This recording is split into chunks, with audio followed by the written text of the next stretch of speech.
The disc landed at a ranch at Corona, New Mexico, and the rancher turned it over to the Air Force. Rancher W.W. Brazil was the man who discovered the saucer. What I thought was a star began coming in my direction at a very rapid rate of speed. The unidentified object, which some sources thought might be a blimp, moved slowly down the Pacific coast from Santa Monica and disappeared south of Long Beach. I saw a UFO, and it went down the river, turned right at the United Nations, turned left, and then down the river.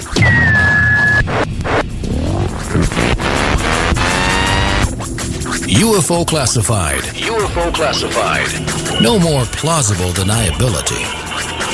Fact, fiction, or the truth. You decide. And now, the new voice of the high desert, the hostess of UFO Classified, Erica Lukes. Good afternoon, good evening, my friends. I'm Erica Lukes. I was happy to be here on a Friday evening, and it is glorious here in Utah. I hope you guys are having weather like I am here. I got out to take the dogs for a walk and did research and just had a really, really great day. And now I'm spending it with friends from all over the world, people who faithfully support the show and who understand that we need to get good, credible information out there. We need to have integrity and respect for each other. And I am always happy to try to help facilitate that in the best way that I can. I have had a couple of different TV shows on this week, which has meant that I've received more messages and requests to follow me on Twitter and Instagram. And I'm trying to keep my social media going on, but I'm telling you, it's never a dull moment in that world. You can listen or watch me on UFOs: The Lost Evidence on the Travel Channel on Tuesdays and the Science Channel, NASA's Unexplained Files, on Thursday. I will be in the second season of UFOs: The Lost Evidence. That should be coming up fairly quickly, and I always have other things in the works.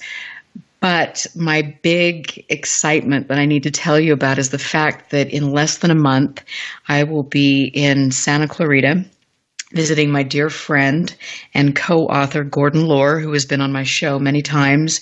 Gordon has written several books, two of which were very groundbreaking back in the 60s, and I have links to his books on my show.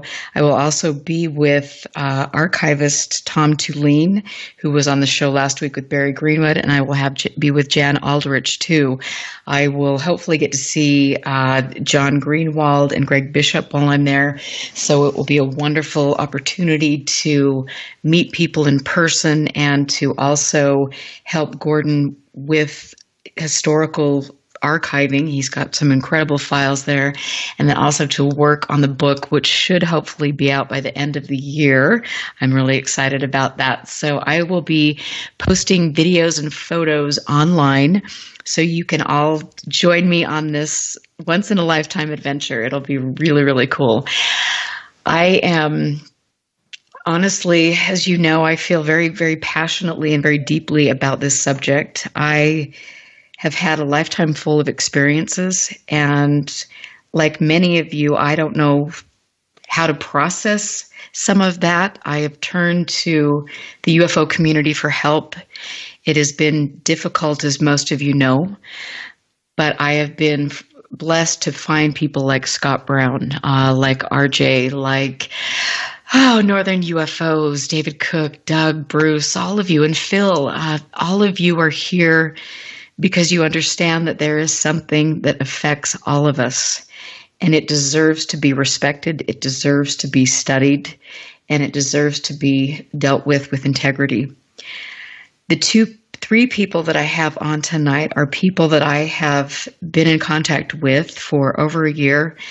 They're people that have had experiences here in Utah, and they're very, very bravely coming forward tonight for the first time to talk about their experiences. For those of you who have had experiences, you know that this is hard. It is a frightening thing to put yourself out there and to talk about things, especially when you live in smaller communities and you're afraid that you're going to be ridiculed.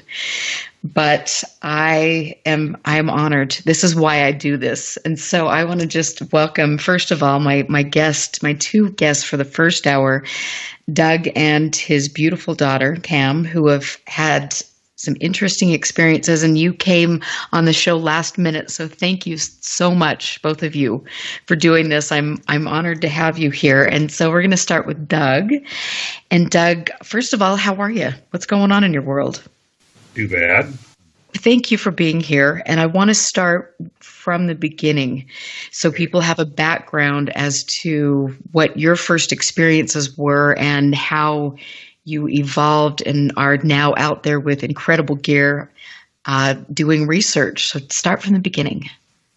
I work in the oil field, so I have a different work schedule than most people. It's either days on or days off. So I'm out for three or 4 weeks away from home, and sometimes I have a week or two off. But in 2008, I happened to be in between wells. A friend of mine that had a mutual friend that's also a treasure hunter, because that's my first hobby, wanted me to talk with his friend. We finally had breakfast one drive here in the valley, and then he decided that he wanted to show me his property. That's out by the Colorado-Utah state line, and it's down on the river. So he went out there with a younger couple. I guess he was trying to solicit them for funds to start some kind of bed and breakfast, and maybe like a place that people that raft the river could stop and get supplies and such. So on the way out there, we stopped, because he'd owned this property for 30 or 40 years, and he's actually cut the road in. Stopped for a brief moment, and he just happened to mention, see that hill over there? Yeah, and he just remember that's National Conservancy area, so, it's horse and foot. See anything? Oh, and I didn't think really anything of it, because we were going down to look at halfway back in, we stopped above the river, which was directly above me, and I started to get a very strange feeling. I think I should use the term, but it's kind of like a shiver. And I thought, well, it kind of felt like have too much espresso and you get that vibe going. I wouldn't know anything about that. Well, I'll tell you what. Well, I've heard stories.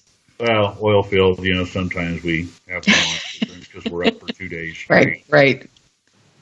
So anyways, I didn't think anything of it, and that maybe I was coming down with a cold. So we continued on down to railroad tracks, went across them, kind of around, and started on our way out, and my phone rang, and it was worse, and I had to tell him, look, I gotta go, because big calls, it's kind of like the fire department, you gotta go there now, because it's thousands of dollars an hour waiting on you. So, way out, right before we got to his gate, because he actually has a lock road because he owns that property, and he has a right-of-way with BLM, grandfathered in. He asked me for a. He said, do you see that? I see what? Well, pull up farther and get the brush out of the way, and I want you to look over to the right. And I did. He asked for a flashlight. I gave him LED flashlights. He started flashing out the window of the truck across the river, and I see nothing. So he had me pull up farther to where we would have a clean view of that area that he had mentioned on the way in. And to my surprise was a very large oval-shaped object that was kind of it was an orangish yellow, and it was just sitting there. And he said, oh, there they are. Like, excuse me, there are what? I'm still convinced that, well, this has got to be a house, but I didn't see anything over there. At that point, he had me look up into the sky, and eventually I counted 7 what he called satellite ships. They were like a clear, small ball of light with a red blinking light. To my right, which I was standing at the left fender of my truck, there were 4 in the sky to my right, straight up, and they formed a diagonal line. There was a 5th one that was slowly making around my right, coming around us. There was one front sitting on top of a mesa, and the conversation was sort of like, what in the world is that? And I'm like, that has to be Helen. And he turned around and he says, well, that's a 2,000-foot drop down to the river. If that was a helicopter, don't you think we would hear something? Kind of dawned on me, yeah. That. And I wasn't able to really enjoy the experience because I was in a hurry because I had to go to work. So we had to leave rather in a hurry while this was still transpiring. And on the way out, we hit the main road as we were heading into Fruita, Colorado.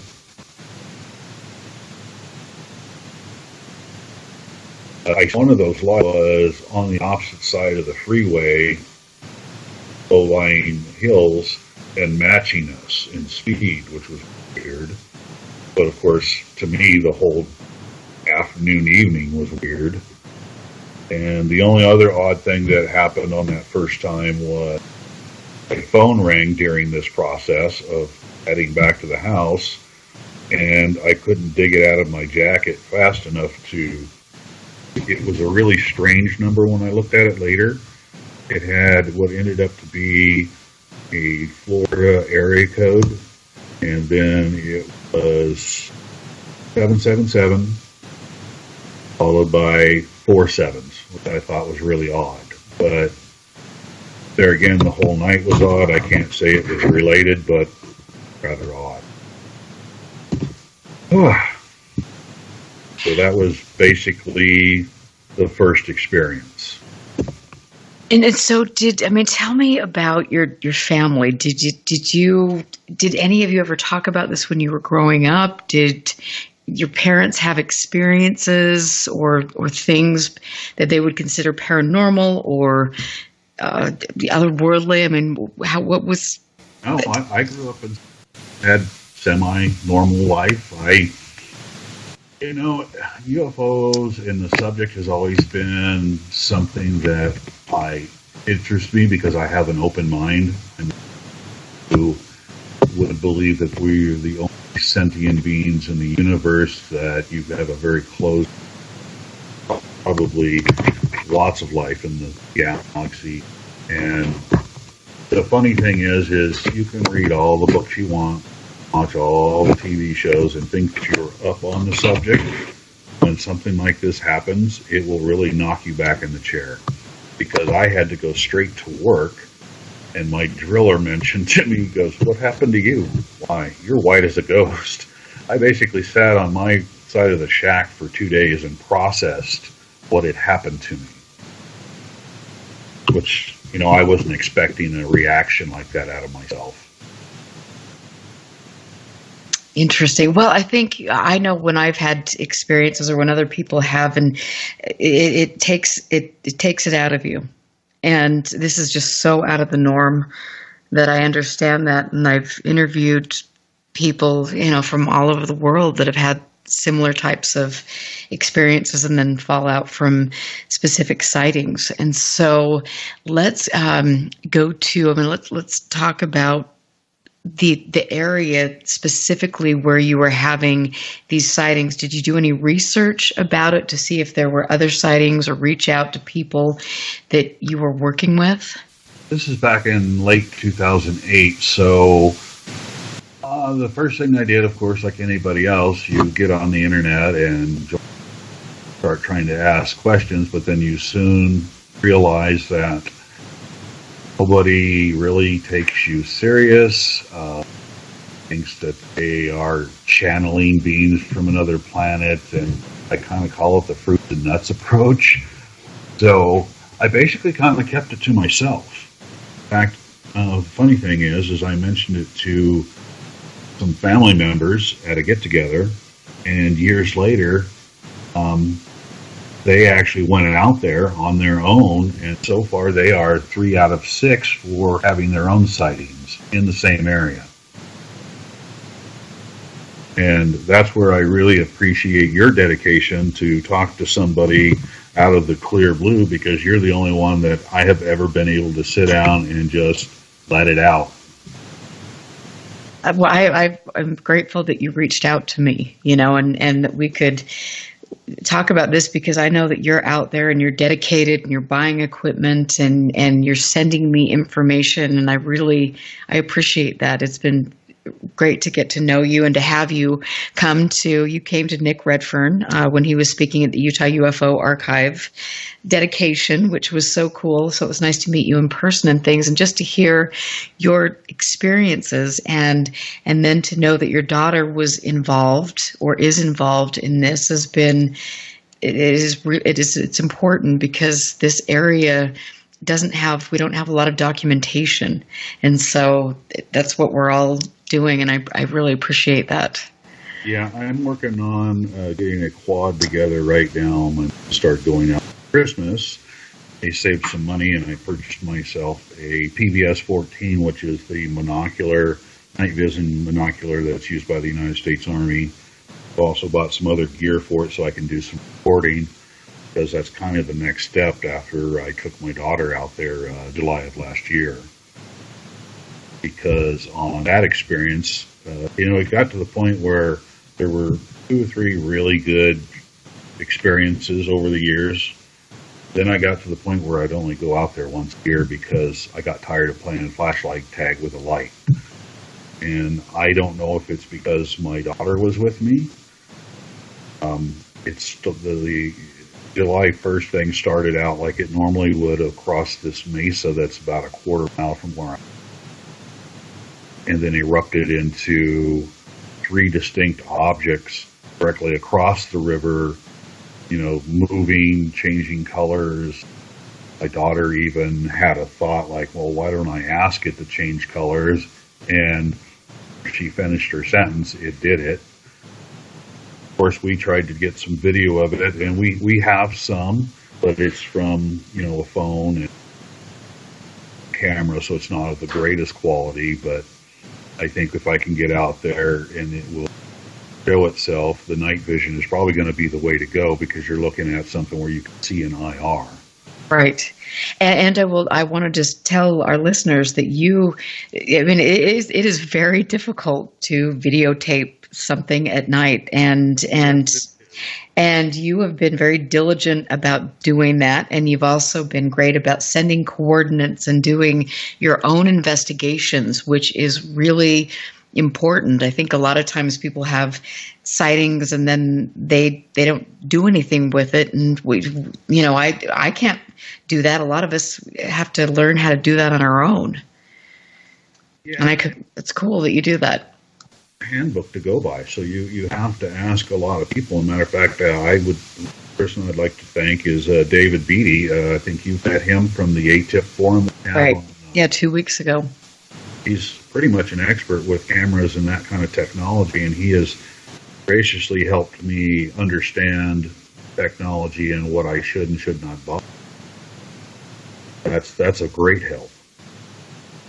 And isn't that wonderful? I mean, I like Dave a lot, and it was fun to have him on the show and talk to him for the first time. And it's fun, as hard as this is, when you're dealing with a handful of delusional people, you find people, you've heard what's going on. But, when you find people like Dave or, Scott Brown, which I really need to hook you up with if you don't know him already. But when you find people like that, you get a really great support system, and we're all in this together, and we're trying new things, and I love that, and that's those are the positive things that keep all of us going.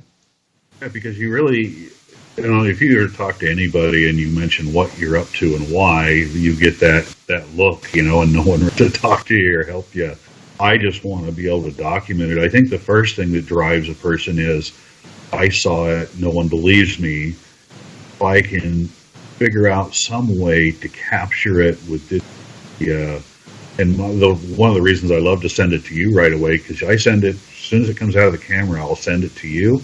That way it's unadulterated, because I don't even know how to manipulate some of the software people use to clean up audio and visual data like that.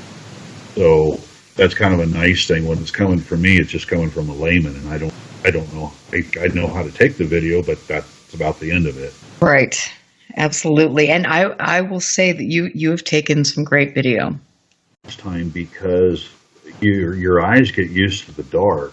One of the three objects towards my left, as it would, fade in and fade out with that bright white light, your eye could almost see the shape of the object once it would blink out because of the residual effect and your eyes focusing at night. It was pretty large from what I saw this time. And we're going to talk a little bit more about that. And then when we get back from the break, because we're getting ready to head there, we'll talk with your daughter and learn about the experience that both of you had together, because that is very cool. And I will be interested to know what effect that had on her as well. So again, thank you very much for being here. I will look forward to having both of you back on the second after the first break this evening. I'm Erica Lukes. You can go to UFOclassified.com to find out more about the show and some of my research, and also to support the show. This is a listener-supported show. I appreciate all of your help. And Northern UFOs, you are the man. Thank you for getting my show out there on YouTube, getting the word out. We will be right back after the break. Stand by. This is UFO Classified with Erica Lukes. Erica Lukes. The phone lines are open now at 702-425-9230. That's 702-425-9230. Worldwide callers use Skype name KCOR Radio.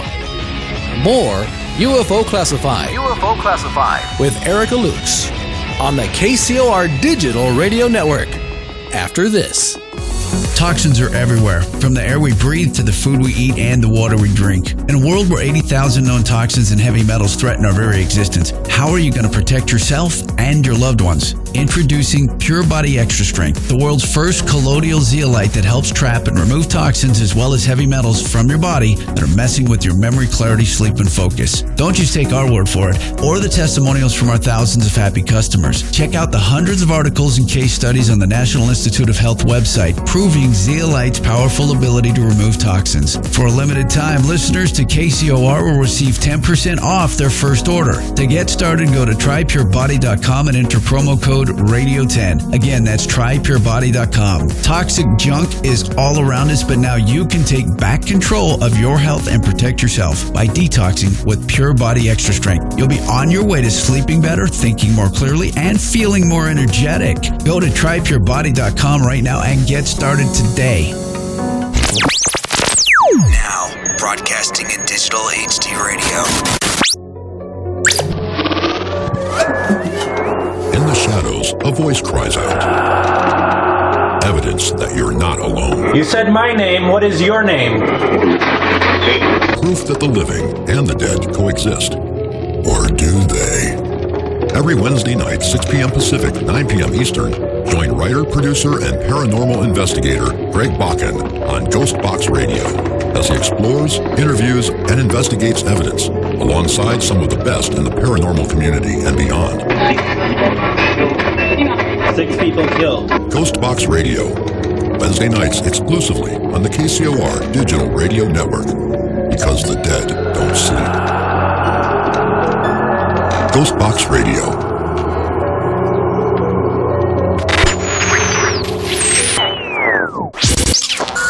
We interrupt to bring you this. Would you like to advertise on KCOR Digital Radio Network? They This is what I'm talking about. At a fraction of the cost of traditional radio advertising, why not? Tell them the good news. Whether you need to promote your next book, product, or service, we can customize a package for just about any budget. Finally, there is hope for the hopeless. Why limit yourself to a tiny local market when KCOR can brand you to the world? Here's all you do. Visit KCORradio.com or contact our sales department by email at saleskcorradio.com. We want it now! See the difference with us by letting us work for you. This ain't reality TV! The KCOR Digital Radio Network. Are you ready to go? Turn your radio. It's showtime! You're listening to the KCOR Digital Radio Network. Break this up. Broadcasting from the heart of Las Vegas, Nevada. Their base is so large it has to draw most of its power from the nearby nuclear fusion plant. The future of radio is here and now.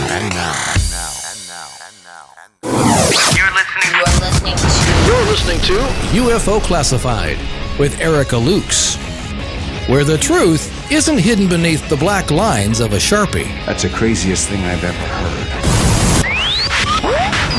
To be on with Erica, call 702-425-9230. That's 702-425-9230. Worldwide callers use Skype name KCOR Radio. Radio contact. Share your thoughts on the show on Twitter by using hashtag KCOR.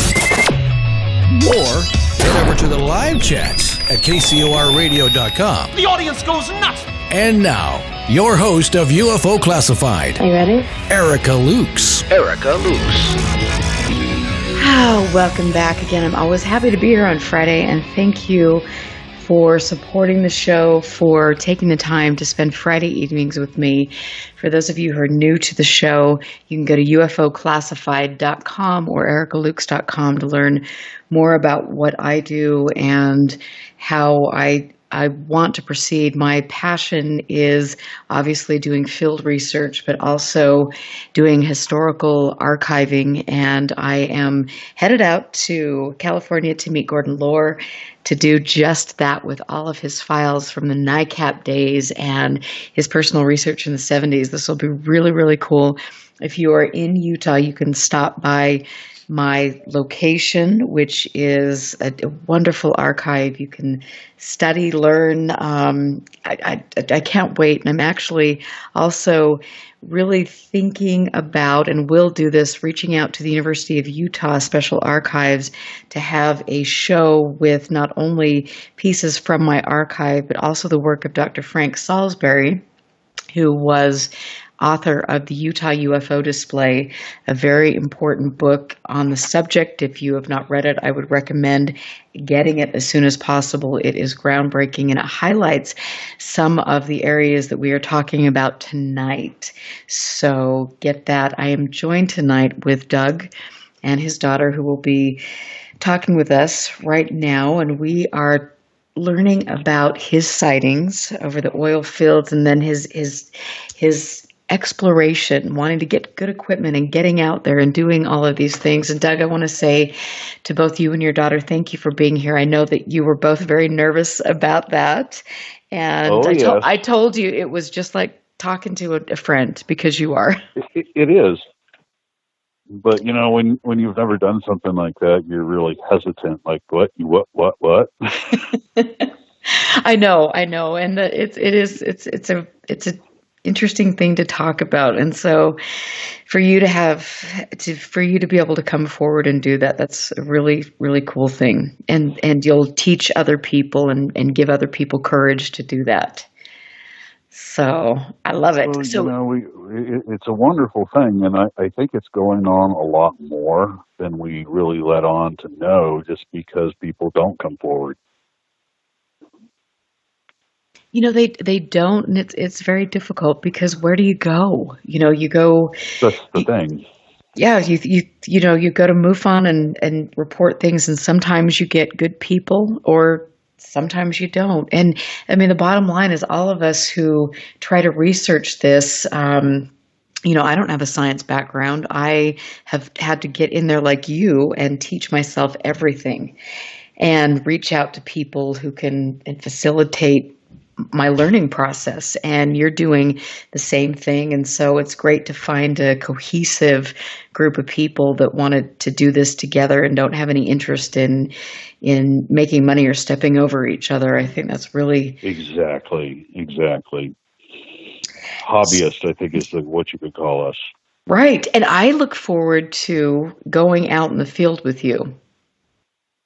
Oh, that's the thing is when this first happened and I wrestled with it, I guess is the best way to put it. I actually filed a kind of like an anonymous, MUFON report. And I didn't put the exact area because I didn't want to give it out.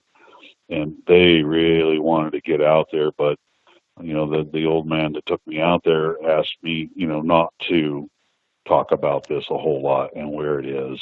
So I respected that, and you're one of the few that know where it is to this day, 10 some years later.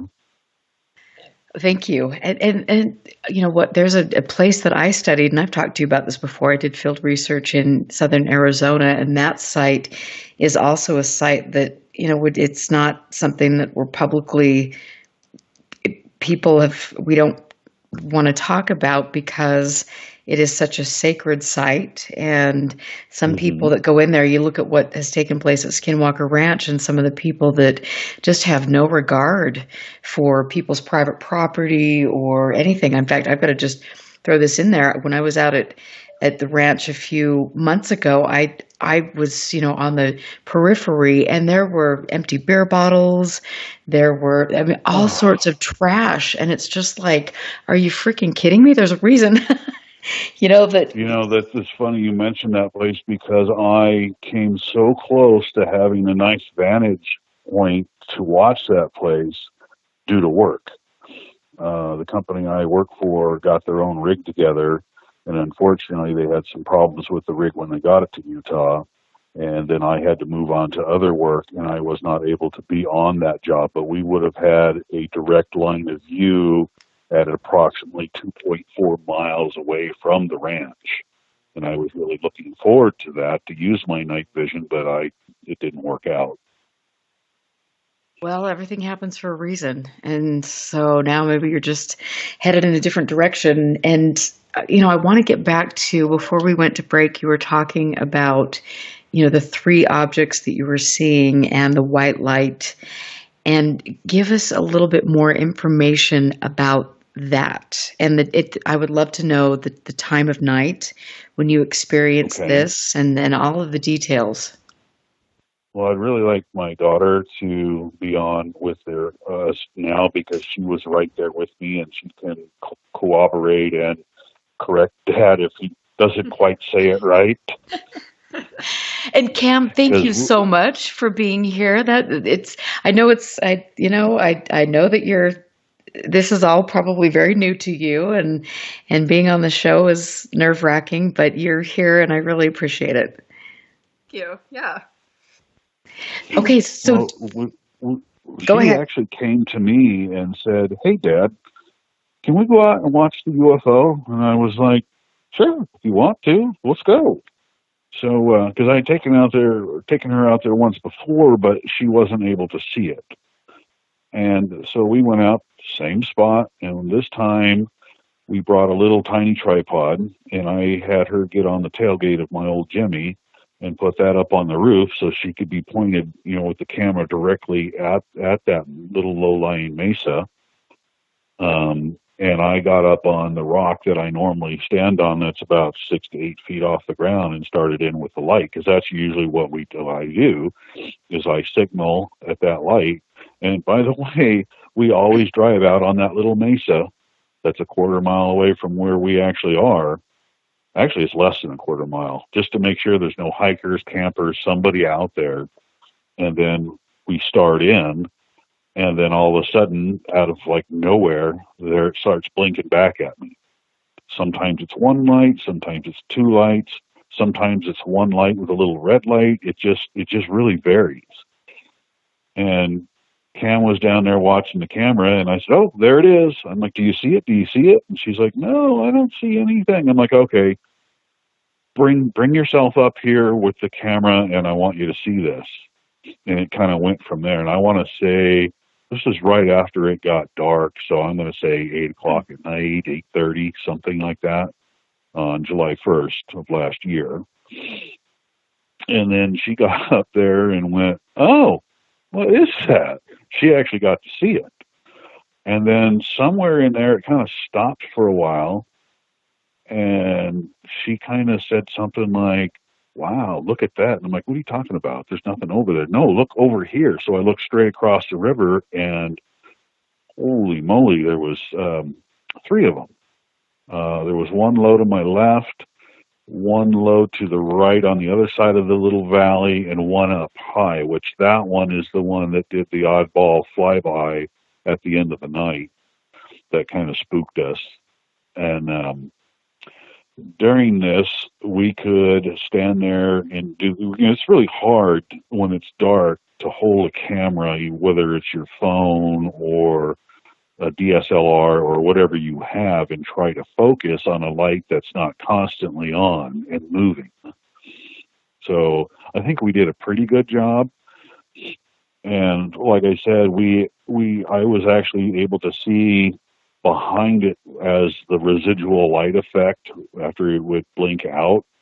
Cameron was able to use the flashlight to blink at it. And the odd thing is, I hate to say this, but I think whatever it is, likes my daughter like it likes me, because she said, "Dad, I just kind of asked it to turn on the light, and it did before I finished my thought." Isn't that right, Kimmy? Yeah, that was pretty freaky at first, honestly. So you wanted to go out with your dad, and I mean, what at first when your dad told you about all of this, like, what was your initial response? Well, I didn't think he was crazy because I had previously kind of seen things, because in our valley we're surrounded by 4 main mountains. And before, like, we have the Book Cliffs where there's no roads up there. I've seen lights. I've seen like a green one and a purple one. So like I knew whatever he was talking about, for sure he wasn't making it up. Because with things like this, people can't really make it up. So I knew that it was definitely something, and I wanted to go check it out because it sounded very interesting.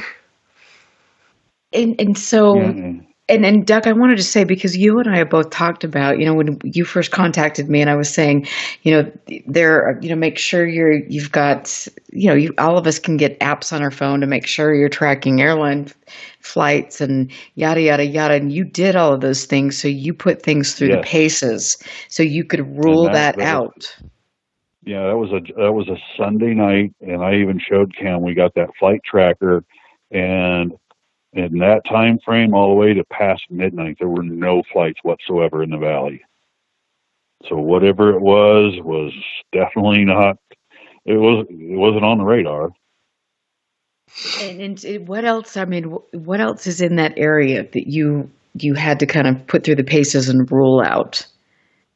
Well, the first thing you always have to rule out is, like I said, we drive out on that little mesa just to make sure that there's not some campers or somebody out there that's shining a light back at you, because you have to drive right by it on the way out to where the vantage point is. And I always go back to the same spot just because that's where I've always played flashlight tag with it.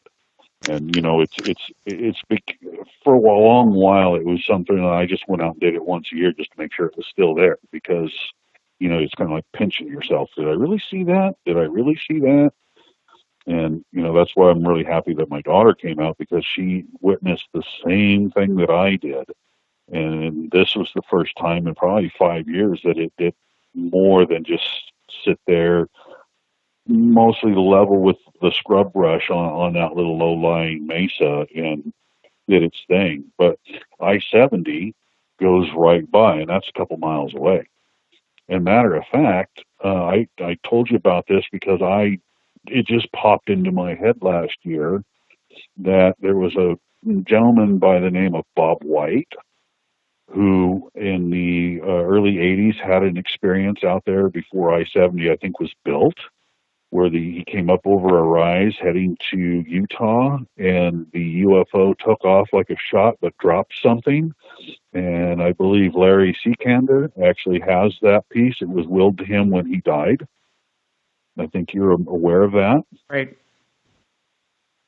And that's only 9 miles from where this happens. In fact, Larry was very kind to help me with GPS coordinates, and I have actually stood on that site and found it. Interesting. And so what is the history of this location? I mean, what sort of research have you done with regard to that? And have you found other people besides those who you've mentioned who've had sightings? Not much, because it's a National Conservancy area, so there's no roads. There's just 2-track, and I'm sure at one time, people would probably take 4-wheel drives or horse and buggy, out there, but it's been National Conservancy area for quite some time, so there's no buildings out there. There's nothing. There's just one old dilapidated wood building down by the actual side of the river, and that's about it. Okay, and so Cam, So I've as got far to. as I'm aware, there's no mining, there's no industry, there's nothing. It's just pristine land. Okay, thank you. And Cam, I have to get back to you because you mentioned that you were a little freaked out when you had a thought, and then all of a sudden you're seeing this kind of a call and response. How did you feel? Were you shocked? Did you feel threatened? Were you excited? What were the emotions that you were feeling? Well, I was just kind of sitting there. I'm like, well, I've had this thing before, and I was like, well, I wonder if I could do it with these guys. So while the light was going in and out multiple times, I sat there and I thought to myself, all right, let me close my eyes, think in my head a question. And I sat there and I said, can you shine brighter for me? And before I finished my sentence, it just exploded with light. I think probably the brightest my dad has possibly ever seen it, and the brightest that I saw that night. So when it did That's that, the truth. Yeah, I sat there kind of in awe, and I was like, what just happened? Like, how could it hear me? How is it doing this? It felt like my heart kind of stopped, and I was just like speechless. So I tried it again, and there was another light that I saw on the rim where it was white and also red. So I chose red for no, white for yes, and I started asking it some more questions in my head. And I asked it, do you know who we are? And it blinked white for yes. So I thought that was very interesting.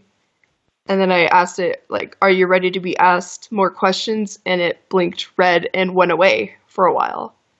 So that's the point where I kind of stopped because I knew it didn't want me to ask any more questions. And that's really where it ended for that night. Wow, you didn't tell me that. True confessions on UFO Classified. Well, the nice thing is, while we were there towards the end, having cell service out there, because it's close enough to 70 in the border where there is a cell tower out there. We're fortunate enough to have 4G on site, of all things. So I have that app on my phone where it's the Google Sky Map. So we could put that up against what we were watching and see that, okay, we should be seeing the moon come up from behind the mesa any minute now. And we could tell that the things that we were seeing were not supposed to be there. And then the final end of the night really freaked out both of us, because as the moon came up, the object farthest in the sky that it kind of just sat there and hovered all night while the other ones moved around started moving. And it did what I would call a 360 flyby. And as it came towards us in that arc, it zigzagged up and down, fast and slow, and we both kind of like, did you see that? Did you really see that? Yeah, I saw that. And then it went behind a popular little mesa there where there's a trail you can hike up on there, and we thought, oh, well, it's gone for the night. And no, it popped out from behind and kept going in that circle, 360-degree circle, and we were both standing right next to the back of my Jimmy, And as it got, I would say, just a fuzz past us, all of a sudden it went from that clear light, to it added a couple red blinking lights like any other aircraft in the sky, which really makes you think, what is really up there at night? If they can mimic what we do, then that just makes your mind reel. And then this is the first time this has ever happened. Immediately after those lights came on, it had a jet noise, just like a jet flying in the sky. And we both were like, what in the... And it continued on its 360 until it reached the mesa that was in front of us and to the left, and then kind of dipped down behind it. And that was pretty much the end of the night. But that little flyby, it just bugs me, because normally a sighting is associated with, of course, lights, and it is usually silent. And this thing went out of its way to show us that it could do more than what we thought. And so, Cam, I mean, what's that must have been an incredible thing for you to witness. And so what do you want to do with all of this? Are you going to go out there and get equipment, or go hang out with your dad and learn more about it? Or what's your plan? Because we might need to keep track of you. Yeah, I would love to go out there again. I find it all very interesting. I definitely want to try and ask questions again, that it's been a year later, to see, since I did ask that question, if it was ready, to see if it would be ready now. And there actually is one part that I don't know if my dad remembers, but we were sitting up on that rock, and one of the lights disappeared, and there was nothing else. So we were getting ready to be like, oh, okay, it's done. We're going to pack up and go home. But the light reappeared, but not on top of the mesa, but like whatever it was had landed on the ground. And we saw the white string of lights. And then it seemed like the bottom would have like typically opened up, and it was just a floodlight of light all over the ground. From as far as back we were, I can make out that it was in a clear area where there were no trees or bushes. But it had that bright light, and it was there for probably like a minute or two, and then it closed back up and disappeared. Now, see, I don't remember seeing that. That's really odd. The other little problem is as much as I would love to keep taking my daughter out there, once we sat down and told the family about this story, her grandmother forbade Dad to take her granddaughter out there again. So I'm not sure how we're going to process and get around that. So what were her reasons for doing that? I think she's worried that somebody's going to take her granddaughter. It would be my thoughts. So is she religious? Yes and no. Okay, so I mean, she's concerned for the safety. That's yes. Okay. Yeah, that's what I would say. Okay. Well, I understand that you are out there pushing the boundaries, but I mean, for me, I think it's really cool and refreshing to see that, you're a teenager and you're going out there, you're having these experiences, you're learning things, you are not frightened to do this, and you want to keep learning more. And I love that. That's really important. Yeah, 'cause I've had experiences with also paranormal, so stuff like this doesn't really faze me that much anymore. But still, when it does happen, I just kind of get that wow factor of it's really happening. But at this point, it really doesn't scare me or shake me that much. That's great. I love it. And so, Doug, what are you going to do next? Because we've got 2 minutes to show close. Well, I just put a bunch of time and some money into my mother-in-law's quad trailer, so it's all ready to go. And I have the back end of the quad on jack stands. I'm putting on some new tie rods and then a rear master cylinder. And once that is available, because my that Jimmy I'm building that's going to be the expedition vehicle for this is in the shop being worked on. I'm going to try to get out there and try to run and learn how to use my night vision. And then, of course, as soon as I get something credible on media, I will get that over to you. But I think I'm going to have to put it on a jump drive and send it to you because I imagine it's going to be too large to send over Messenger or... And I look forward to that. And I'm hoping... going to... And I've got to, we're going to end, I have to end this segment of the show, but I want to thank both of you for being here. And I look forward to the day where I can go out there with both of you, because that will be an incredible experience. So thank you for coming on the show tonight. We will talk very, very soon. And good luck to both of you. Cam, thanks for doing this. That's cool. Of course. Yeah, love it. Thank you. Absolutely. I'm Erica Lukes here with UFO Classified. Next up, I've got a friend and a person who's experienced things in the Uinta Basin, very near to Skinwalker Ranch. We will get her on here to hear a story that she's never shared before publicly. This is a wonderful night. This is why I do it. So I look forward to getting Steph on the line. You can go to ufoclassified.com to learn more about the show, or ericalukes.com. We will be right back after the break. Listen very carefully. This is Houston. Say again, please. Houston, we've had a problem. This is UFO Classified, live every Friday night, 4 p.m. Pacific, 7 p.m. Eastern, exclusively on the KCOR Digital Radio Network. The truth is out there, just waiting to be discovered. And now, if you will, accompany me on a journey to the future. For more information on the host of UFO Classified, Erica Lukes, upcoming guests, as well as links to the past shows, visit her website at ufoclassified.com. UFO Classified. UFO Classified.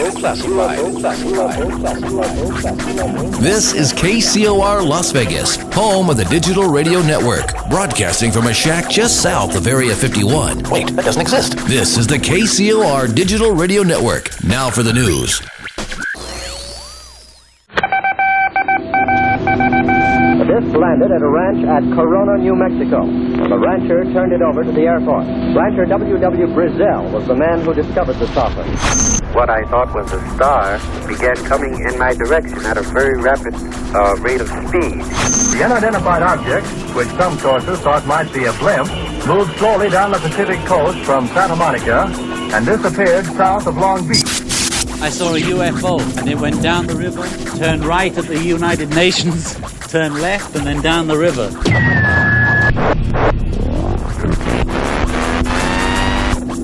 UFO Classified. UFO Classified.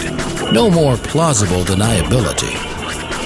Fact, fiction, or the truth. You decide. And now, the new voice of the high desert, the hostess of UFO Classified, Erica Lukes. Welcome back to the second half of UFO Classified. I am happy to be here on KCOR. Big shout out to Tina Marie, who deals with a lot of audio issues. And the first half an hour, my guest had not done Skype before, and so thanks for moving through some of those challenges with the audio. But it was incredible to have Doug and his daughter on the show. These are people that have not come forward before, and it takes a lot of courage to do that.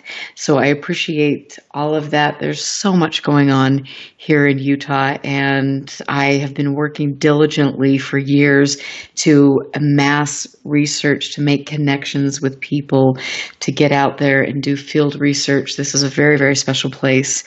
I want to just tell all of you who are listening that we're in a very critical time right now.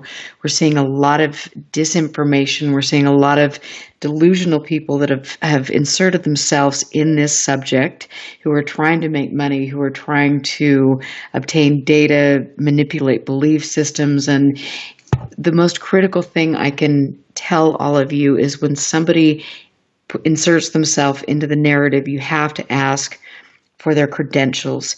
You have to ask for them to say, this is who I am. I'm not going to hide behind anonymity.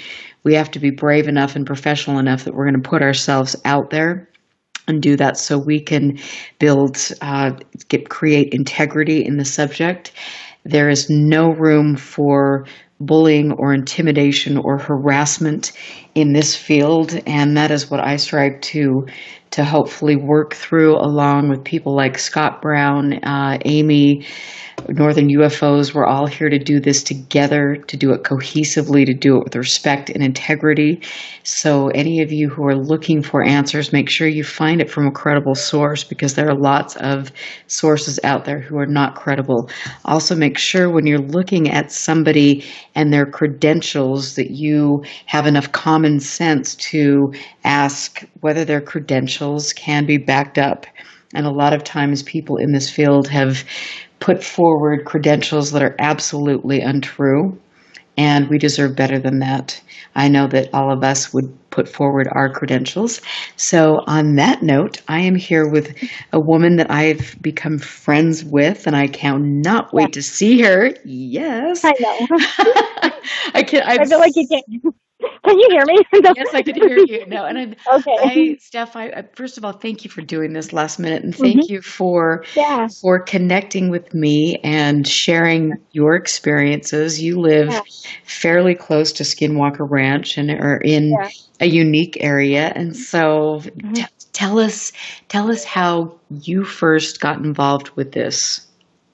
Well, I didn't mean to. I mean, I moved from Wyoming thinking I was getting away from everything, all my paranormal experiences, I guess UFOs. I mean, because it's like I've just always had experiences. So I thought, okay, I'm coming here for a job, and great, it's going to be free. There's not going to be any problems.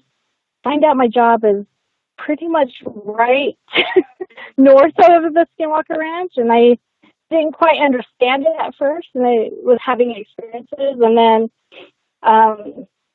as I had experiences, Skinwalker Ranch came up, and I was like, oh my gosh, really? Not again. Can't I just be free? So I just started, I joined the Skinwalker Ranch group on Facebook, and, just converse with people and, share my experiences. And, the more experiences I've had, the more people I've met that are familiar with the area and understand what I'm going through. So. And that's great that you found a support system like that. That's important. And so tell us about your first experience. With Skinwalker Ranch or with life? with life, with your first experience dealing with something out of the ordinary. Well, it was really when I was little. When we moved to Wyoming, I was 3. And I was always afraid in the house. I would hide underneath the table thinking something was always watching me. And as I started growing up, I would have friends over, and they would experience things in my house. They would, we'd be sleeping, and we'd wake up, and I had a friend say, there's a man in your room. And I didn't always see these things, but I always felt them, and we screamed.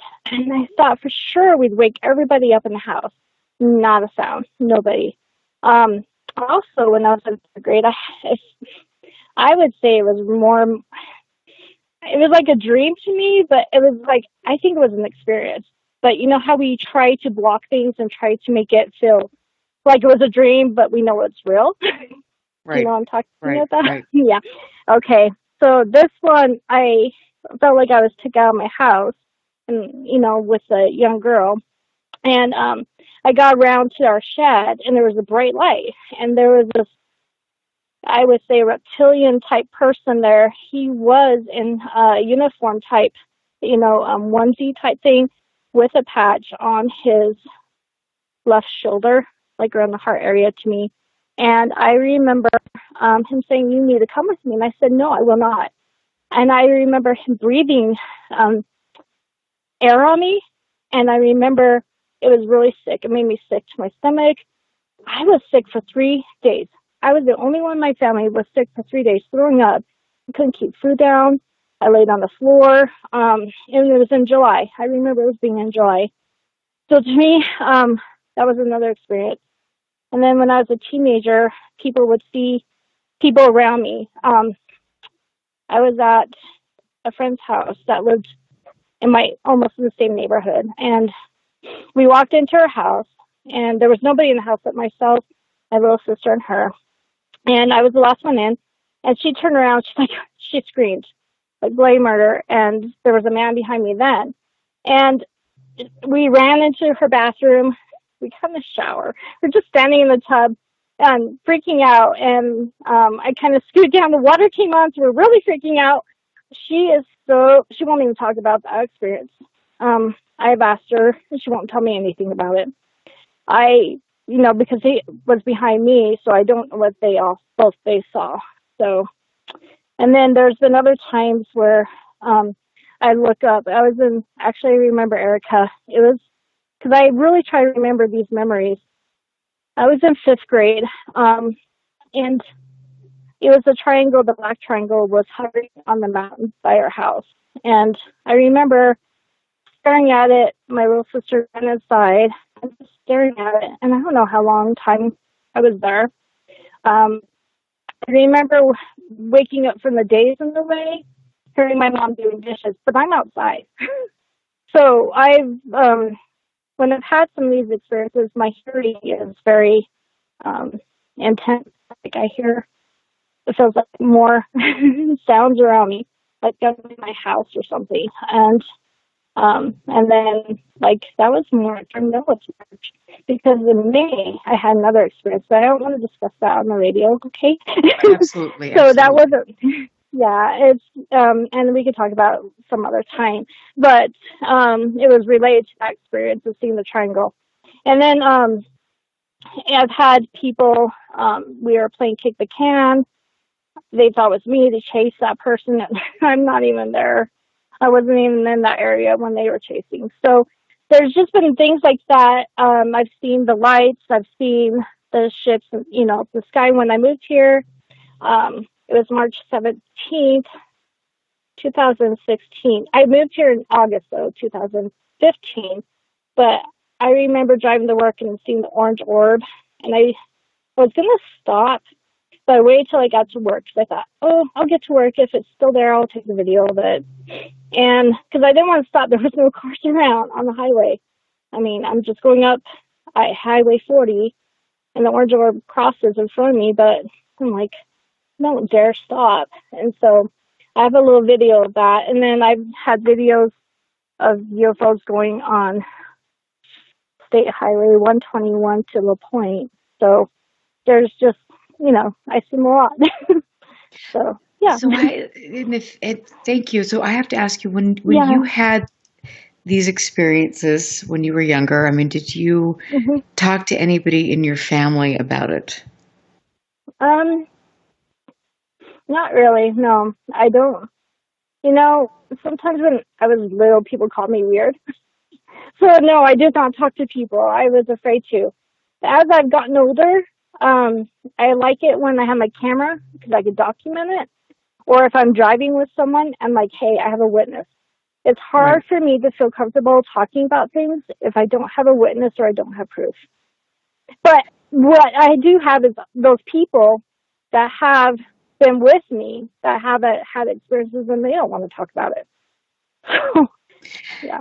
So were you the only one in your family that was seeing things? I don't believe so. I believe both my parents are able to. My dad's told me stories about UFOs. And I believe I mentioned this to you before. We lived in Michigan. When I was born in Michigan. And we lived in, I want to call it Brownstown. I was really thinking about that. Brownstown, Michigan, before we moved to another little suburb of Detroit. And my dad told me that he would leave the house. There was a light, sitting above the house, around that neighborhood. And he would come home and it was still there. So I tried to find the research, but I haven't been able to locate any information about that. He said it was in 1970 to 1975, possibly, that it happened. He told me a story also. He was born in West Virginia. We're getting closer to some information here that relates to a lot of things, but he told me a story where a young boy he knew saw a UFO, and he was the young boy was never the same after that. So, and then both of my parents were in Charleston. I know my mom was a telephone worker at the time of the Mothman incident, Point Pleasant, West Virginia. So, I think both my parents, I think more my dad has the ability. So have they been? He's also a pilot. He was a pilot too. A commercial pilot? No, he was a veteran of Vietnam. So he flew helicopters before his helicopter got crashed. But he also taught private lessons when we lived in Wyoming growing up. So. And so, what did you feel? I mean, did your mom talk openly about things, or were they both? How did they? My mom has not talked about more of the. My mom's not more of the UFO. Both of them, seeing things, seeing people, having noises, having things move is more like what we have had. So, yeah, I'm sorry, Erica. No. I know that this is hard. I know that this is hard for you, yeah. and I, like I said, it takes so much courage for you to come forward, and right. you just know that you have a really supportive group of people here listening to you, and who are. Right. I'm looking at chat and seeing all okay. the love and support that you have, and okay, thanks. That's like, wonderful. It's hard to really be close to people. I'm married, of course, but even with my husband, I don't talk about these things because I don't want him to feel like he's going to. I just don't want people to get hurt. I don't want them to be afraid. I don't want them to not be my friend. So it's like, oh my gosh, there's a wall. There's a big wall around me, of you just don't want other people to get hurt when you have these experiences. So, yeah. I'm wondering, though, if other people feel that way, because it's like, I know there's more people like me, because I didn't know there was that many people around me that had the same experiences until I started meeting with these people and talking to them and things like that. I really thought I was alone, and it's kind of still scary to feel like you're alone. Well, you're not alone. And, okay. and I mean, I know that when we don't live in the same city, it might, it's always, I know it's hard. And I know for me, I've felt isolated as well, but, we just keep working and making connections and finding people. And I'm really happy that you found a great support system up there. And so with your family, did you have, when is the last time that you talked to your parents about any of this? Oh my gosh. I went home at the beginning of April for a couple of days off, and I know I talked to them a few times about some of these things too, or, my dad and I went for a hike, and, it was just, we talked about that. We talked about some of the things I write them down in the journal a lot of times. So, I haven't really talked to him lately, but growing up, we talked a lot about it. We would talk a lot about the situations and what we were going through and what our friends were going through. But now that a lot of my siblings have moved to different parts of the country, I don't feel like we talk as much. So, yeah. You know what? It's funny. I have a client, an old client at my studio, my Pilates studio, and he told me about his father's sighting. And I mean, it was, I think, a little awkward. It's always awkward when you talk about UFOs with people, especially in a religious community. And, you never know what the professional blowback will be. But it was really interesting as he began to warm up. And then I met his sister, and they introduced me to their father, who was now 83 years old, who had a sighting over Utah Lake with another person where a UFO shot up and it was vertical and they could see beings inside of this. And so he wrote a beautiful story. He wrote all of this down for me, and she's been sitting there and videotaping her father talking about his life experiences. And believe me, when they come out, they're absolutely stunning. And for you, I'm so glad that you're keeping a journal of all of this, because this history, the family history, is really important. Yeah. So, and we're starting to get echoing. I heard it. I do. No, I'm sorry, Erica. I just get a lot of interference sometimes, so I'm like going, please no interference tonight. So, I do keep a journal, and I've had experiences like that, but sometimes they are so, it's hard for me to say this, but when you feel like, let's say feel like for me, okay, because I feel like when I have been taken, I just feel sick afterwards. My senses are really messed up. My equilibrium's messed up. I've even drawn the pictures and in my journal, because I'm like, to me, it feels like a dream, but yet, it's not a dream, because you wake up, you're so exhausted, you're tired. You get marks on your body, and you're like, what the heck is going on? Luckily, I haven't had this happen for a couple of months, so I'm like, yes, and just like, oh my gosh, it's so nice to not be bothered all the time. But I'm also here in Vernal. I'm also in the basin, so now it's like, I feel like I'm being watched. I don't have to be taken. I'm right here. There's access, I don't know if that's how other people feel that live in this area that, have these experiences. And so how long have you been living in the basin? I lived here in 2015. And so it's you and your immediate family. What happened? And we've got to go to break in 4 minutes, but I want to just start talking about this. Is what was your first experience when you moved to the basin? Oh my gosh.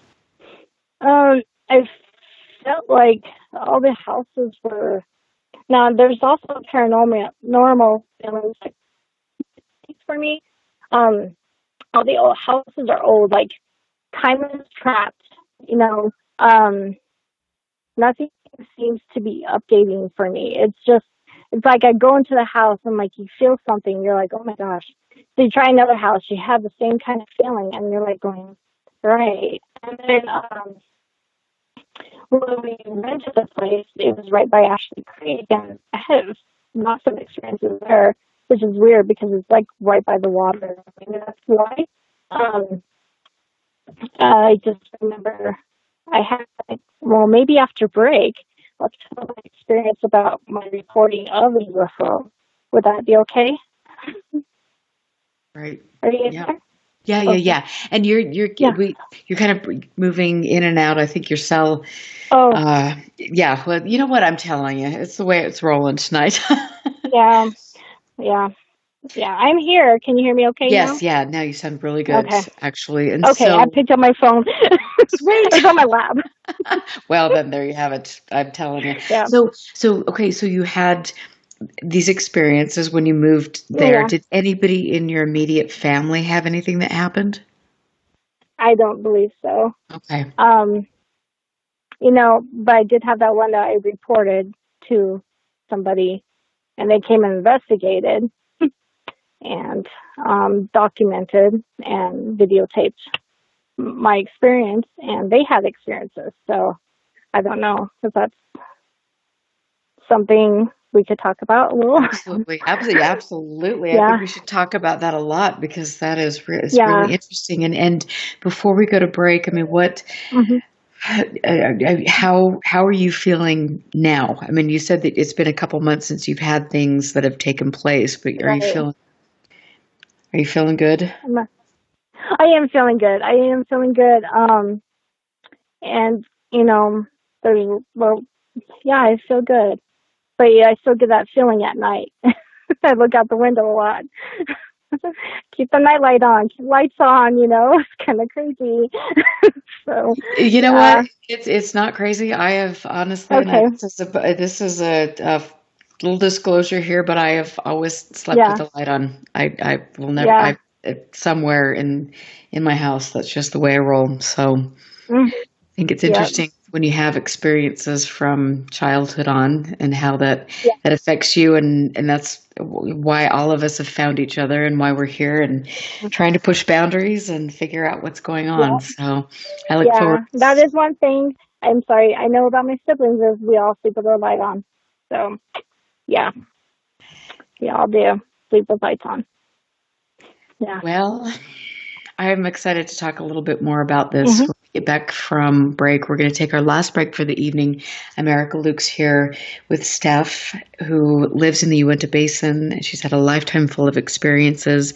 This is a really profound night on the show because people who have not gone on the record to talk about their sightings are here. And I think this is where we need to go. We need to really understand what we're dealing with. I'm happy to be a part of that. You can go to UFOclassified.com or ericalukes.com to find out more about the show and to support the show. We will be right back. Stand by. This is UFO Classified with Erica Lukes. Erica Lukes. The phone lines are open now at 702-425-9230. That's 702-425-9230. Worldwide callers use Skype name KCOR Radio. More UFO Classified. UFO Classified. With Erica Lukes on the KCOR Digital Radio Network. After this.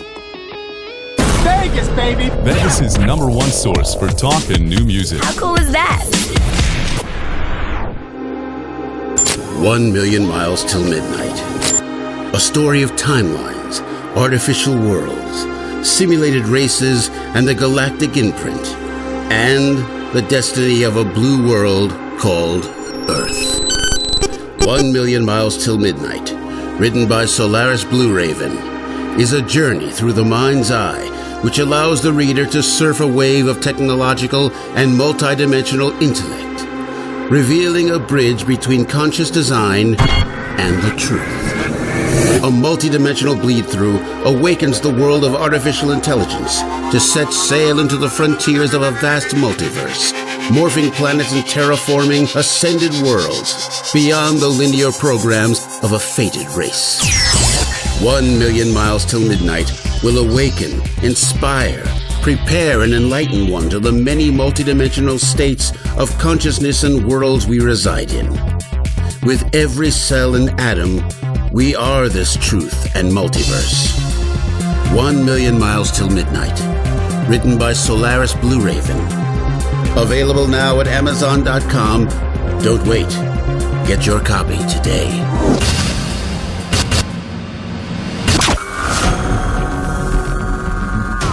There is a world outside that which we live in. A realm where fact and fiction collide. The Paradigm Matrix. The Paradigm Matrix. Hosted by Willie Miranda. Every Friday night at 6 p.m. Pacific, 9 p.m. Eastern. The Matrix is everywhere. It is all around us. Even now in this very room. The 1-hour show that will surely leave you hanging on the edge of the rabbit hole. The Paradigm Matrix explores a universe of topics from UFOs, cryptozoology, conspiracies, as well as all things paranormal. Enter a world of the twisted and deformed. Friday night, 6 p.m. Pacific, 9 p.m. Eastern. The Paradigm Matrix. Exclusively on the KCOR Digital Radio Network, where fact and fiction collide. Alien Deceptions, a suspenseful sci-fi romance thriller by Tina Marie, featuring the tantalizing Erica Jones and the mysterious Russell Hamilton. An out-of-this-world book of fiction based on years of document facts and files the government does not want you to know about. At least, not yet. Alien Deceptions by Tina Marie, Available now at Amazon.com or get a signed copy at TinaMarieEntertainment.com. Get your copy now. 1, 2, 3, 4! To the KCOR Digital Radio Network. I love the way it sounds. Love the music. I listen all day.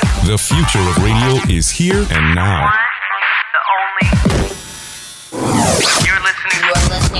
You're listening to UFO Classified with Erica Lukes, where the truth isn't hidden beneath the black lines of a Sharpie. That's the craziest thing I've ever heard. To be on with Erica, call 702-425-9230. That's 702-425-9230. Worldwide callers use Skype name KCOR Radio. Radio contact. Share your thoughts on the show on Twitter by using hashtag KCOR. Or head over to the live chats at KCORradio.com. The audience goes nuts. And now, your host of UFO Classified. Are you ready? Erica Lukes. Erica Lukes. It is always with such sadness that I come back for the last segment of the show. I could keep talking for hours and hours and hours. I love doing this and talking to people like Steph and Doug and Cam and learning about how all of these individual experiences shape your life. For me personally, and Steph, I know you would agree with this. It's like once you have a sighting, once you experience something, you're never the same. And No, you're not. always out there looking, you're looking for answers, looking for acceptance, looking to try to rationalize what you've experienced. And that's a hard and lonely place to be sometimes. Right. I actually in college at the University of Wyoming, I wrote a paper about UFOs, and my English teacher, she was from my hometown, well, the town I was raised in, and she's like, I can't have you meet up with this person. But at that time, it was in the early 90s. I mean, I was scared. I was like, oh my gosh, I'm not ready for that, so I never did meet up with someone. And because she's like, you had experiences, right? I'm like, yeah, I had experiences. So, but my dad did teach us to always look up the sky. Now that I'm thinking about it, because he's like, well, let's watch the jets. Let's watch the jets go by. And so I've always had my eyes up in the sky. And it's interesting to see what you can see. You see them in the daylight, they're like white balls in the sky. They kind of look like they're blinking. They're stationary, and I have a couple of videos of those. And then I've seen them at night. It looks like I've seen this one at night. It was in Wyoming again. There was a satellite. It chased the satellite. It went super fast and it slowed down, spinned around it. I'm like, oh my gosh, that is weird. But at night sometimes it's hard to take photos of those. But luckily our cell phones have night vision a little bit, and I've gotten some great some pictures, but not always videos at night. And you make a really great observation. I mean, when you reports and cases some pretty profound cases that I've investigated, specifically one here in 2014 where there was a mass daytime sighting of objects, not only here, but in Colorado. Those were white, almost metallic, spherical objects that were hovering in place for upwards of an hour. No transponder data. I mean, these really, really important cases. And so when you look around and you see what people are capturing, I mean, could they be weather balloons? Okay, yeah, great. Weather balloons behave like A, B, C, and D. Right. You've got, and so all of us learn to put things through the paces and then really identify things that are truly anomalous. And so I that's amazing that you do that, just like Doug. You're very great about putting things through the paces. Tell us about some of the areas specifically in the Uinta Basin where you've seen these objects. Well, I've seen them in my backyard. I saw them, a couple times in the backyard in my house, in Vernal. And then, and then by the place I worked at, that's where I took that going north from the ranch. It was an orange orb. I've seen where also, it was in July 2016, at the end of July, where I was outside walking my dog. I didn't have my camera at that time. I was really kind of bummed. You're just walking your dog. I'm supposed to be getting ready to cook my husband a little breakfast so he'd have it for the morning. I see it looked like a meteorite hit. I saw a blue flash, and then I look again. There's an orange orb flying, kind of going north towards the northeast. And that one was a big one for me. That one, because of seeing the meteorite, seeing the green, seeing the blue, and then seeing the orange, and seeing it I just watched the orange orb fly over the basin. I'm like, the Vernal Basin area, and I thought, wow. So I did report that one, and I did have someone come and investigate. And when they were investigating and doing stuff, things happened to their tape. The batteries were drained, and things followed them home, which I told them, I said, hey, they'll follow you home. Now, I don't know what it is, but maybe it has left me for good, but I don't know. I sometimes still feel it. So, yeah. I don't know. I really want to know if other people have that feeling of something always following them. That's one thing I really am curious about is when you have these experiences, do you always feel like there's something following you just a couple feet behind, just lurking around the corner, or what? From what when I interview different witnesses and from my own personal experiences, I think there's something that I have felt personally that is there. I don't know what it is. Right. So as I look back on things, and I've been very meticulous about journaling things. I mean, whether things are quiet, you don't focus on things. You're focusing on work and family and all of these things. But then it pops up again. Right. Whatever it is. Yeah, it is. And I have to ask you, because you moved to the basin just a few years ago. How quickly did you start talking to people in the community about what was taking place, or have you? I have. I mean, I joined a group. We were, we talked about, I had a local group with some people that we did some things. We were observing things. We still talk a lot on Facebook and things like that. So I share those experiences. They share theirs with me. If we get feelings, we talk about, because we have lots of numbers that kind of just like, there's numbers. There are just feelings. There's vibrations. It feels like the ground's always moving, but why? Why do you hear these sounds? Why does it always sound like there's a bomb going off sometimes in the basin, when there's no,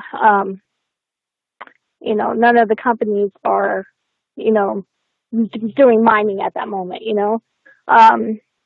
it's just weird things like that. I know for me, sometimes I know when it feels like more of experiences are coming. I don't have a landline, but I feel like I hear telephones ringing. And then I always have this feeling, oh my gosh, I'm going to hear the door, and people knocking on the door and there's no one there. That did happen a lot when I had experiences. I would hear, the phone wouldn't literally be ringing, but it sounded like a phone would be ringing. And I would hear knocks on the door, and things like that. I remember, I'm going to talk about this experience. It wasn't here, but yet I don't want this experience to happen to me again, because it scared me. And so I guess sometimes when it's nighttime and it's dark, I don't really truly go outside too much. I mean, if I'm going to go look at the stars, I'll do that. But I was going out to go exercise one morning. I opened the door and there was a being there. I blinked my eyes. I closed them, opened them, and it was still there. And I blinked one more time, then it disappeared. But I never had another experience like that. But I shut the door, sat down. I was in shock. That was very scary to me. And I don't know what kind of being it was. I don't know what it was doing. All I know is I could not leave the house. And so can you describe what it looked like from memory? To me, it was covered. I couldn't see its face. So I know it was like tan-colored clothing, but the head type part was like, I would say it was more flat. And there was holes for the eyes, but that's all I could see. And there was hands, but the hands were covered too.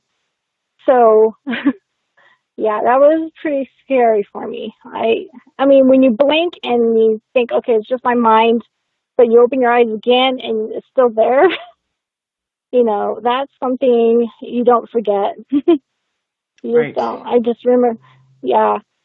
So I try, I like to go out, I would like to leave the house, but ever since that experience, early mornings, I truly don't unless it's time to go to work. So, and I don't know why. Maybe it's just, I don't know why.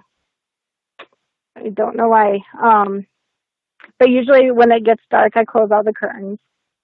But I do look out at night, but I'm like, please don't let me see anything I don't want to see. And so I have to ask you, because, you're in the Uinta Basin and you've got not only decade after decade of UFO reportings, Junior Hicks, Dr. Frank Salisbury, you've got, reports of shapeshifters and, skinwalkers, different things. What, when you moved out to the basin, how quickly did you learn about some of the other types of things that were being reported in the area? It was within a month. Because at my job, I was even experiencing things, and they told me about what was happening there. So, and I can't disclose where I worked, but... So can you talk about some of the things that they said, like they were telling you about? Yeah, talk about that. Yeah. One of my coworkers told me that a friend of his had a video of a skinwalker coming up from the ground. But that friend, I'm just going to say friend because it's, the friend was told to get rid of the video. So they got rid of the video, and he wasn't able to capture the video before they got rid of it. So he was kind of bummed about that. And then, we weren't allowed to be there after dark. And I remember one time I was there, and I was there on the weekend, and another coworker was there, and he came to tell me he was leaving. I thought, okay, I was there by myself then. And after he left, about 3 minutes after he left, the power went out. Granted, I know, that's just coincidence. But when you're in a building and all the doors kind of shut, your computer shuts off, everything shuts off, it's time to leave. And so that was kind of, that's just not really anything strange, but yet I didn't want to be there alone anymore. I was just like, time to go home. And in my office building there, or my place, I had things move in the office room, and it would just be weird. I'd be like, why is that moving? And it was just kind of strange things going on. So I remember, go ahead. No, go ahead. Because I thought you were. No, I've got so many questions to ask you. I've got to ask you back, but please, I'm sorry to interrupt. I was like, I heard you take a breath, so I was like, oh, you got a question. Did you take a breath? I did take a breath. I did. Okay. Well, and then I remember walking, and in my mind's eye, I could see a figure trying to form on the brick wall, and I was like, okay, don't think about it. Because sometimes we have the power to control. If we say, I'm not afraid of you, and you say you have the power, I have more power than you, I think sometimes we build that power up. But then I feel like sometimes that can affect our pets and hurt them. I've had that kind of feel like it happens. When I had my little dog, before I had to put her down, I felt like sometimes she would be attacked by it, even here in this area. So, I think sometimes they affect our pets too, because I remember just watching my cat, watching my dog, and they're staring at something. Of course, we all know that happens, but it's like, really? And then in my house sometimes, and now this is something I wish I could catch, so I don't know if it's truly happening, but I see wisps of white light sometimes just walking by, and I'm like, okay, is it just because of my eyes, or is it car lights coming from the window? But I never see car lights at that time, so I don't know if it's just my eyes doing something, playing a trick on me, or if there's actually something going on. So I try to rational everything. I always try to say, oh, no, that just didn't happen, so I don't get afraid. And I think sometimes we could take our power back when we do that too. Absolutely. I don't know. And absolutely, Yeah. I totally agree with you. And I have to say that when I'm in Utah and Skinwalker Ranch, the Uinta Basin, I mean, this is my home, and I want to understand more. And I've had some very profound experiences in that area, and it is really hard because you can get embroiled with other people's beliefs or their narratives, and it's all frightening. We should be scared and things, and to me, that takes the power away from me. Sometimes the more I look to other groups or people to explain to me what I saw, that takes my power away. Do you feel that because you're in such a small community and people are talking about things, and then there's this, it's really easy to create a lot of conspiracy or myths around specific things, specifically Skinwalker. You've got the black SUVs, you've got all of these things taking place. I mean, do you think that how do you separate yourself from your own personal experiences and then, try to push away some of the beliefs that are being spun around some of these stories? Does that make sense? Yeah, being one that had experiences, you always feel kind of paranoia. So I kind of like, okay, I see a car sitting out front. Of course, living close to something that there is a lot of cars, I have been able to, I use my binoculars. Okay, let's do that. Let's debunk this. Okay, let's just say, oh, that's just someone traveling through. Oh, that they're lost or something like that. But, it's like, there may be people, that have a black car that has a license plate only in their back because it won't work in the front. Well, that doesn't mean they're somebody that shouldn't be here. We kind of jump to conclusions a lot sometimes. And I think then we get that hype going. And, I know sometimes I like to get hyped up, because it makes people kind of mad at times, when I joke with them, because I'm like, oh, no, you just got to understand I have a silly humor to people. But yeah, it's like, sometimes there's something going on, but do I really need to understand what is going on? Is someone taking care of it for us? Do I need to get my business into it? Because am I going to hinder maybe an investigation or what they're testing or what they need to be doing? Because we can be a problem ourselves if we are invading other people's jobs. If we're interrupting maybe they're doing observations of things to see, okay, maybe that we got to move the canal, or maybe that field has too many weeds or something like that. I mean, I did a job out in the country, not here, but in Wyoming, where I got to drive around and experience outdoors, but yet sometimes we had people that were paranoid and need to know what we were doing. And it's just human nature to be curious, but yet sometimes, we can cause problems too. Is that kind of answering? Absolutely. Well, that absolutely answers that. And I think it's so hard because, you've got, Robert Bigelow, who owned that property, and there were so many things. I mean, it's like nothing was ever put out there.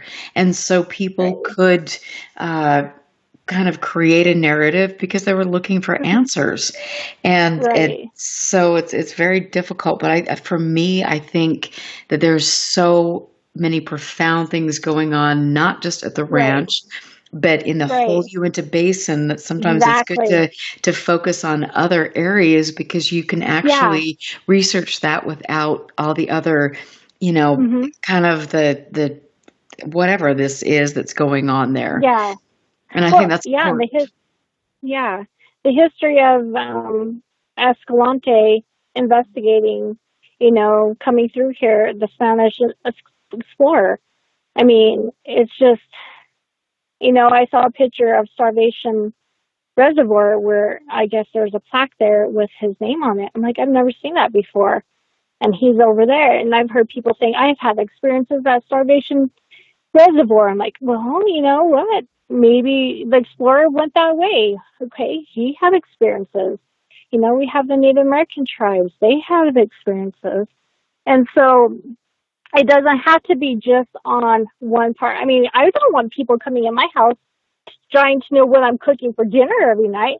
Think about that as a ranch. I mean, unless they're making like barbecue chicken and baked beans or something, that'd be great. But, And that's the thing. And this is why I keep throwing out the Utah UFO display and all the work of Frank Salisbury and Junior Hicks. I mean, a majority of that work and the sightings reports did not take place at Skinwalker Ranch.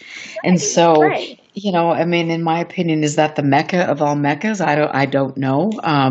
It is it's a fascinating place, but maybe we should be looking in some of these other places. Right. And when I moved here, just the Uinta Mountains, south of Wyoming are very interesting to me. I was driving, going towards Manila, Utah. And I right before I hit this mountain, I was like, oh my gosh, that mountain feels like it's moving to me. Well, then I find a sign as I drive around the corner. It's the Uinta Fault Line. I'm like, oh my gosh, that's why I feel like that mountain is moving, because it really, truly is in a way. We have so much sources. We have the dinosaur park here, and there's so much history here, environmental, geological, that it baffles me that people would just think of one place when the geology here is very interesting. And I love geology. I'm not an expert, but I love collecting rocks. I love going rock hunting and things like that. And I, just driving every day to work, I'm like, oh, I love looking at these mountains. I love looking at the hills and the rocks, and just want to stop and walk. And I don't have to be on the ranch to have the experiences. I can just be driving to work and look up and, oh, look, there's a silver saucer right there. So, isn't that, it's been incredible for me to talk to people like you and to talk to other people who have had, literally just the most profound, life-changing experiences in the Uinta Basin. Right. And it is such a, some people have been traumatized. Some people feel like this is something positive. It sounds like you've had a little bit of both in your experience. I feel now that I've moved here and have met these people and have the support group, I don't feel traumatized anymore. I'm able to, I still don't open up about it because I just don't know other people's beliefs. But the people that have the same beliefs as me, with experiences and things like that, I feel more welcome. I can share. I don't have to feel shame. I don't have to hide in my corner. I don't have to cry alone. I have these people that I say, oh, did you feel that? Did you hear that? Did you see that? It's so nice to actually have people validate what you are seeing and believing and feeling at the same time, instead of feeling, oh my gosh, I'm going to die. So, yeah. I'm glad that you found that. That's a very important thing for all of us. And I said, I cannot wait to get up and meet you in person. It's been like how many years now? I know. It has been, but we're going to make it happen. We're going to do it. And I want to just thank you for being here and having the courage to talk about this. I know this is not easy, and And this is, at the end of the day, this is why all of us are here, because we've had life-changing experiences and we're all looking for answers and we're looking for support and we're looking to move all of this forward in a positive way. So thank you for being a part of that. Thank you. Thank you, Erica. Thank you, listeners, too. Yeah, I will. And they loved having you here tonight. I'm Erica Lukes here on UFO Classified. What a wonderful night. Stick around for Willie Miranda. I want to just thank everybody. This is why I'm here. I love it. I love you guys. Have a wonderful and safe weekend, and I will catch you next week. Listen very carefully. This is Houston. Say again, please. Houston, we've had a problem. This is UFO Classified, live every Friday night, 4 p.m. Pacific, 7 p.m. Eastern, exclusively on the KCOR Digital Radio Network. The truth is out there, just waiting to be discovered. And now, if you will, accompany me on a journey to the future. For more information on the host of UFO Classified, Erica Lukes, upcoming guests, as well as links to the past shows, visit her website at ufoclassified.com. UFO Classified. UFO Classified. This is KCOR Las Vegas, home of the Digital Radio Network.